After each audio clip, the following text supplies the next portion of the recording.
Hello students, in this video we will solve question number 2 of exercise 14.1. So here we are given that which of the following experiments have equally likely outcomes. ठीक है, so हमें given है first में a driver attempts to start a car, the car starts or does not start. So ये equally likely event है या ये equally likely event नहीं है. ठीक है, so basically it is not an equally likely event. So the part 1 is it is not an equally likely event. Why? Because it depends on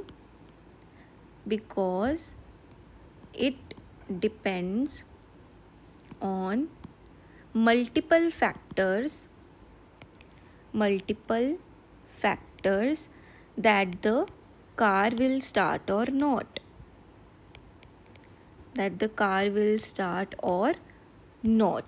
Okay, and factors for both the conditions are not the same.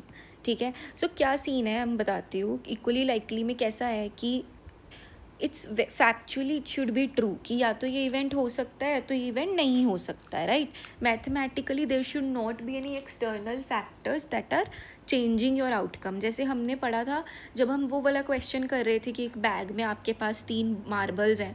हमें question में specifically given था कि marbles का size same है ना, ताकि कोई भी बायस ना हो सके. अगर मार्बल्स का साइज़ डिफरेंट होता तो हो सकता है कि कोई ऐसा है जो बड़ा मार्बल प्रेफर करेगा, ठीक है, कोई ऐसा है जिसको छोटे मार्बल्स में ज़्यादा इंटरेस्ट होगा, तो वो उस हिसाब से बायसनेस से जो है वो उठाएगा मार्बल.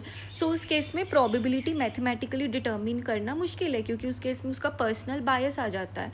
सो इस केस में भी कैसा है कि कार स्टार्ट होने के कितने चांसेस है. हो सकता है उसमें पेट्रोल ही ना हो सकता है कार के इंजन में कुछ प्रॉब्लम हो. ऐसा नहीं है ना कि ब्रांड न्यू कार है और इट विल स्टार्ट और नॉट स्टार्ट, ऐसा ही होगा नहीं ना. So there are multiple factors that are affecting these two outcomes. So it is not an equally likely event. Similarly, हमें second part में भी वैसा ही question given है that a player attempts to shoot a basketball. He or she shoots or misses the shot. ये simple आपको लग रहा होगा, पर again it is not an equally likely event. क्यों?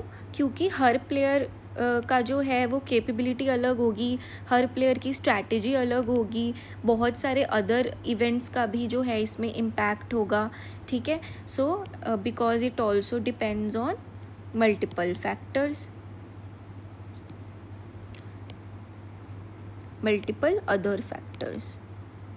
ठीक है, कि प्लेयर कितना अच्छा है कितना बुरा है, इज अ न्यू प्लेयर और ओल्ड प्लेयर, मतलब एक्सपीरियंस्ड है या नहीं है.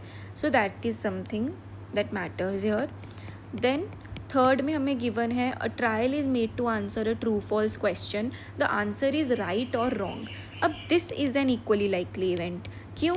क्योंकि देखो क्या है, पहले वाले क्वेश्चंस में क्या था कि गाड़ी ख़राब हो सकती है, ठीक है, और भी कुछ हो सकता है, और प्लेयर कैसा है. इस केस में क्या है, प्लेयर नया हो पुराना हो, ठीक है, प्लेयर मतलब आपने पढ़ा हो नहीं पढ़ा हो, आप ट्रू या फॉल्स तो लिख ही दोगे. वो तो सबकी सेम एबिलिटी, ऐसा नहीं है ना, हैंड राइटिंग पे नहीं डिपेंड करता है आंसर.